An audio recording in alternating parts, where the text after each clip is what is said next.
Let's start with Michigan, man. The over-under for them is 8.5 wins. They have the 10th best odds to make the college football playoff. Again, if 12 teams making the playoff, you throw in a G5 team there as well, so there's really 11 spots for a Power 4 conference team. That's about right. That's about right.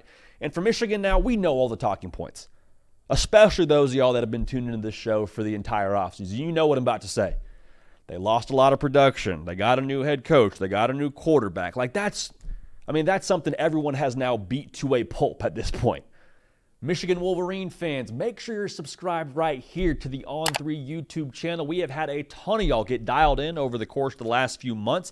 Heck, at the end of last season, got to meet a lot of y'all in Houston. If you have not yet subscribed, like a lot of the fan base has, now's the time. Going to talk a lot about your Wolverines. Huge year for Sherrone Moore and company. Being subscribed, the best way to make sure we are getting your thoughts and opinions around your Wolverines and college football alike. The question for Michigan is well, how much does that actually matter?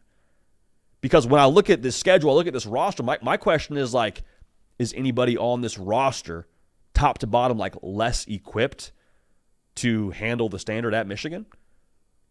In large part, I would say no. Again, I've said this many times. I think Michigan's going to be good enough 9 times out of 10 to roll the ball out there, just be more talented, more physical, more dominant than the opponent. What would it take for them to make the college football playoff?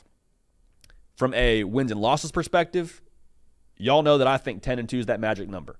9-3, at some point in time, a 9-3 team will make the college football playoff. I'm telling y'all, unless it's Florida somehow, some way this year, it's not going to be this season. Feel pretty confident in saying that. So if you want to go 10-2, what do you have to do? I'm looking at 4 games specifically. You could argue 3, but I'm going to say 4. Week 2, you play Texas in Ann Arbor. Week 4, you play USC in Ann Arbor. November 2nd, you play Oregon. Guess where? At the crib in Ann Arbor. The final game of the season, you're at Ohio State. So the question is, can you go 2-2 in that stretch? I love the way this thing ramps up. The fact that you have, I believe, your 2 toughest, you could argue Texas, 2 of your toughest roster tests at the end of the season, November, and then the last game of the season against Ohio State.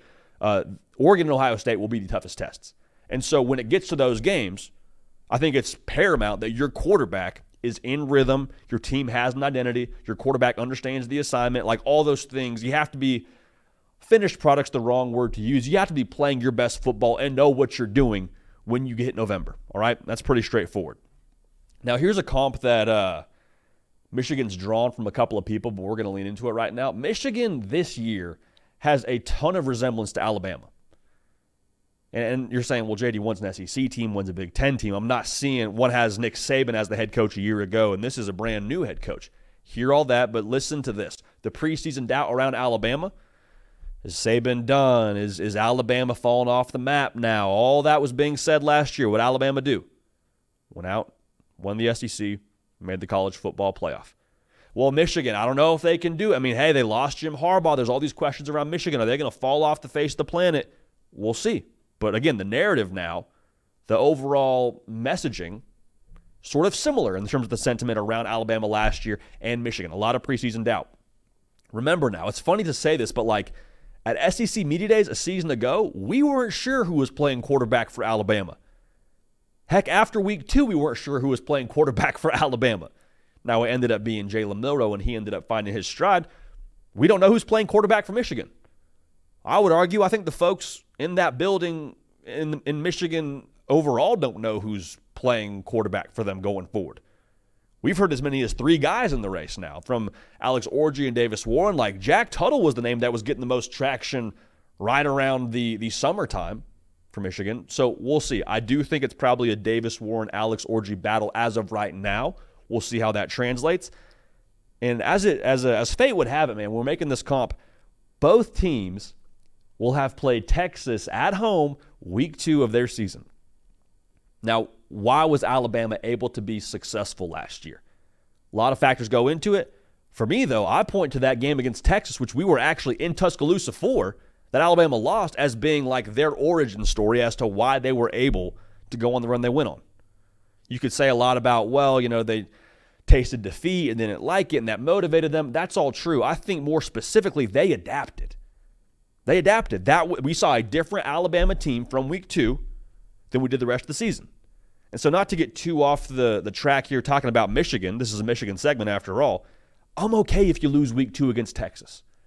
Now, nobody in Ann Arbor is actually okay with a loss, and that's what great football programs are about. You're never okay with a loss, and that's pretty much what makes you great. But if you lose week 2, I'm okay with it because there's a lot of runway, especially in this new playoff era, to get it right.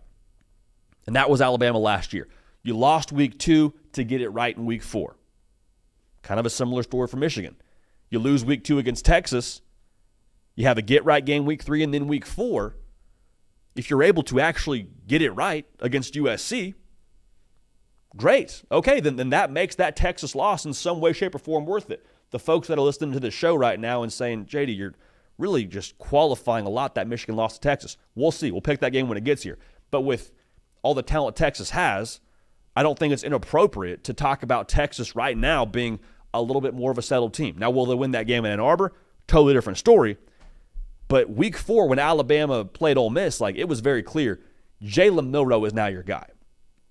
Doesn't have to be Alex Orji, doesn't have to be Davis Warren, but for me, I would love to see Michigan find a guy and stick with him. Stick with him. Now, finding your guy could look a little bit like, okay, it's Davis Warren getting 90% of the snaps. You have some packages for Alex Orji, maybe a little bit more than you did last season, but still he's in the game plan.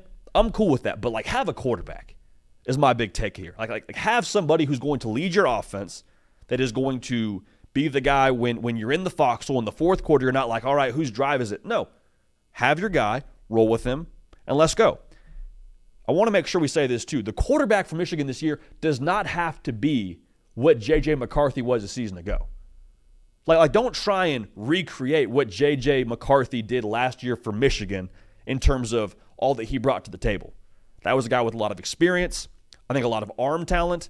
Not to say the guys on this roster right now don't have arm talent, but he was a one of one. Why I think J.J. McCarthy was so successful for Michigan boils down to 2 things that you need from your quarterback this year. The first, efficiency. J.J. McCarthy was north of 70% on completing his passes. You don't have to be 70%, but can you be 64%? What that does is that keeps you on schedule. Also, it means that you were hitting enough of those downfield throws to try and keep that box honest, which teams are going to try to stack the box against Michigan. That's one part of it. The other thing that I think J.J. McCarthy brought to the table, and he brought it more so with his arm, it could be Alex Orji with his legs, but have a change-up pitch. When teams think they've settled into the tendency that you are going to be offensively for Michigan, whether it's your running power or zone or whatever, Michigan was a downhill football team running the ball last year. That was who they were. I expect the same thing from them in 2024. Do you have something to keep the defense honest? Like I said, for J.J. McCarthy, I think it was the downfield passing game.